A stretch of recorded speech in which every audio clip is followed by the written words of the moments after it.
ಇನ್ನು ನೆಕ್ಸ್ಟ್ 13 ಕೋಟಿ ವೆಚ್ಚದಲ್ಲಿ ಒಂದು ಹೈಟೆಕ್ ಮಾರ್ಕೆಟ್ ಅನ್ನ ನಿರ್ಮಾಣ ಮಾಡಲಾಗಿರುತ್ತೆ ಈ ಹಿಂದೆ ವಿಜಯನಗರದಲ್ಲಿ. ಈಗ ಬರೀ ಶೋಕೇಸ್ಗೆ ಮಾತ್ರ ಅಂತ, ಯಾಕೆಂದ್ರೆ ಅದೆಲ್ಲವೂ ಕೂಡ ಧೂಳು ಹಿಡಿದು ಬಿಟ್ಟಿದೆ. ಈಗ ವ್ಯಾಪಾರಿಗಳ ಆಸರೆ ಆಗಬೇಕಾಗಿತ್ತು ಮಾರ್ಕೆಟ್, ಎಲ್ಲ ಹಾಳಾಗ್ತಾ ಇದೆ. ಈ ಹಾಳಾಗುವಂತ ಒಂದು ಮಾರ್ಕೆಟ್ಗೆ 13 ಕೋಟಿ ವೆಚ್ಚ ಮಾಡಿದ್ರು, ಹೈಟೆಕ್ ಅನ್ನೋ ರೀತಿಯಾಗಿ ಮಾಡಿದ್ರು. ಎಲ್ಲ ಧೂಳು ಹಿಡಿತಾ ಇದೆ.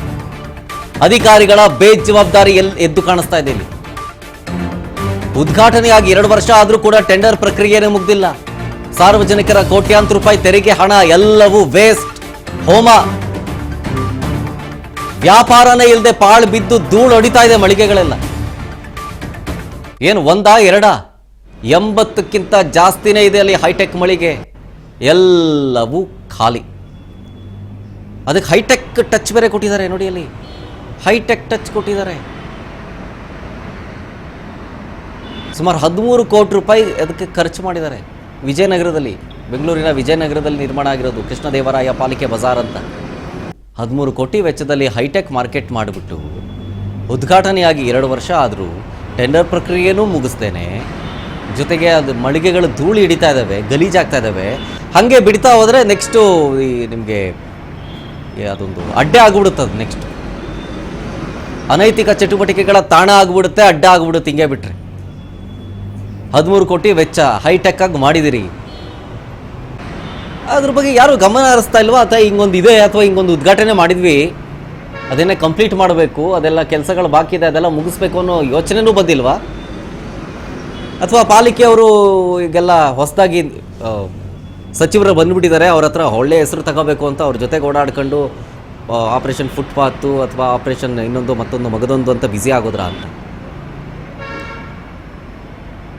ಗೊತ್ತಿಲ್ಲ. ಏನು ಮಾಡ್ತಿದ್ದಾರೆ ಅಧಿಕಾರಿಗಳು ಅಂತ ಪ್ರಶ್ನೆ ಅದನ್ನೇ ಕೇಳ್ತಾ ಇದ್ದೀನಿ, ಎಲ್ಲೋದ್ರು ಅಂತ. ಇದಕ್ಕೊಂದು 13 ಕೋಟಿ ರೂಪಾಯಿ ವೆಚ್ಚ ಮಾಡಿಬಿಟ್ಟು, ಅದು ಯಾರು ದುಡ್ಡು? 13 ಕೋಟಿ ರೂಪಾಯಿ ನಮ್ಮ ದುಡ್ಡು, ನಾವು ಕೊಟ್ಟಿರೋ ಟ್ಯಾಕ್ಸಿಂದನೇ ಅವರೆಲ್ಲ ಕಟ್ತಾ ಇರೋದು. ಸರ್ಕಾರದ ಯೋಜನೆಯಲ್ಲಿ ನಮ್ಮ ದುಡ್ಡು ಇದ್ದೇ ಇರುತ್ತೆ, ಅದನ್ನು ಅಳಿಲು ಸೇವೆ ಅಂತಲೇ ಕರೆಯೋದು ನಾವು. ಇದೇ ವಿಚಾರ ಸಂಬಂಧ ನಮ್ಮ ಪ್ರತಿನಿಧಿ ವಿನುತಾ ಒಂದು ಪ್ರತ್ಯಕ್ಷ ವರದಿ ಕೊಟ್ಟಿದ್ದಾರೆ, ಬನ್ನಿ ತೋರಿಸ್ತೀನಿ. ಸರ್ಕಾರ ಜನರ ರಕ್ತವನ್ನ ಹಿಂಡಿ ಕೋಟಿ ಕೋಟಿ ತೆರಿಗೆ ಹಣವನ್ನು ವಸೂಲಿ ಮಾಡುತ್ತೆ. ಆದ್ರೆ ತೆರಿಗೆ ಹಣವನ್ನ ಯಾವ ರೀತಿ ಖರ್ಚು ಮಾಡ್ತಿದೆ ಅಂತ ನೋಡ್ತೀರಾ? ಆ ಒಂದು ವಸೂಲಿ ಮಾಡಿದಂತಹ ತೆರಿಗೆ ಹಣ ಇವತ್ತು ಕಸದ ಪಾಲಾಗ್ತಾ ಇದೆ, ನೀರಿಗೆ ಮಾಡಿದಂತಹ ಹೋಮದಂತಾಗ್ತಾ ಇದೆ. ಇದಕ್ಕೆ ಒಂದು ಜ್ವಲಂತ ಉದಾಹರಣೆ ಅಂತ ಅಂದ್ರೆ ವಿಜಯನಗರದ ಒಂದು ಹೈಟೆಕ್ ಮಾರ್ಕೆಟ್. ಹೌದು, ಪಾಲಿಕಾ ಬಜಾರ್ ಅಂದ್ರೆ ದೆಹಲಿಯ ಹೆಸರಾಂತ ಪಾಲಿಕಾ ಬಜಾರ್ನ ರೀತಿಯಲ್ಲಿ ನಾವು ಕೂಡ ಹೈಟೆಕ್ ಬಜಾರ್ ಅನ್ನ, ಪಾಲಿಕೆ ಮಾರುಕಟ್ಟೆಯನ್ನ ಓಪನ್ ಮಾಡ್ತೀವಿ ಅಂತ ಬರೋಬರಿ 13 ಕೋಟಿಗಳನ್ನ ಖರ್ಚು ಮಾಡಿ ನಮ್ಮ ಜಿಬಿಎ ಅಧಿಕಾರಿಗಳು, ಜಿಬಿಎ ಸಹಯೋಗದಲ್ಲಿ ನಿರ್ಮಾಣಗೊಂಡಂತಹ ವಿಜಯನಗರದ ಈ ಒಂದು ಮಾರುಕಟ್ಟೆ ಉದ್ಘಾಟನೆಯಾಗಿ 2 ವರ್ಷ ಆದ್ರೂ ಕೂಡ ಇನ್ನು ಈ ಸಾರ್ವಜನಿಕರಿಗೆ ಉಪಯೋಗಕ್ಕೆ ಬರ್ತಾ ಇಲ್ಲ. ಪ್ರಸ್ತುತ ನಾನು ಇದೀಗ ಅದೇ ಬಜಾರ್ನ ಒಳಗಿರುವಂತದ್ದು ನೀವೀಗ ದೃಶ್ಯದಲ್ಲಿ ನೋಡ್ತಾ ಇರ್ಬೋದು.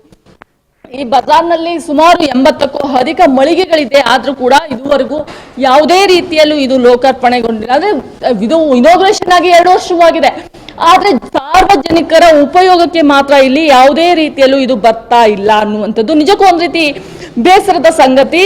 ಯಾಕಂದ್ರೆ ಇಲ್ಲಿ ಬರೋಬರಿ 13 ಕೋಟಿಗಳನ್ನ ಖರ್ಚು ಮಾಡಿರೋದು, 1-2 ರೂಪಾಯಿಗಳಲ್ಲ, 13 ಕೋಟಿಗಳನ್ನ ಖರ್ಚು ಮಾಡಿ ಈ ಒಂದು ಬಜಾರನ್ನ ನಿರ್ಮಾಣ ಮಾಡಿರುವಂತದ್ದು ನೀವೀಗ ನೋಡ್ತಾ ಇರ್ಬೋದು. ಎಷ್ಟರ ಮಟ್ಟಿಗೆ ಧೂಳಿಡ್ದಿದೆ ಅನ್ನುವಂಥದ್ದು.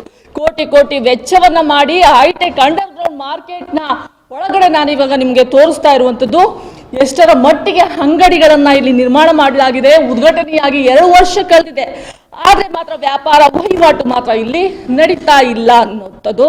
ಇನ್ನ ಕೇವಲ ಇಲ್ಲಿ ಎಷ್ಟೋ ಜನರಿಗೆ ಇಲ್ಲಿ ಅನುಕೂಲವಾಗಲಿ ಅನ್ನುವಂತಹ ಸದುದ್ದೇಶದಿಂದ ಈ ಒಂದು ಮಳಿಗೆಗಳನ್ನ ಉದ್ಘಾಟನೆಯನ್ನ ಮಾಡಿದ್ದಾರೆ. ಜೊತೆಗೆ ಇಲ್ಲಿ ಅಂಗವಿಕಲರಾಗಿರ್ಬೋದು ಅಥವಾ ವಯಸ್ಸಾದವ್ರಿಗೆ ಅನುಕೂಲವಾಗಲಿ ಅಂತ ಕೆಲವೊಂದಷ್ಟು ಎಕ್ಸಿಲೇಟರ್ ಆಗಿರ್ಬೋದು ಅಥವಾ ಲಿಫ್ಟ್ಗಳನ್ನು ಕೂಡ ಇಲ್ಲಿ ನಿರ್ಮಾಣವನ್ನ ಮಾಡಲಾಗಿದೆ. ಆದ್ರೆ ಇದುವರೆಗೂ ಕೂಡ 2 ವರ್ಷದಿಂದ ಅದು ಯಾವುದೇ ರೀತಿಯಲ್ಲೂ ಕೂಡ ಕೆಲಸವನ್ನ ಮಾಡ್ತಾ ಇಲ್ಲ.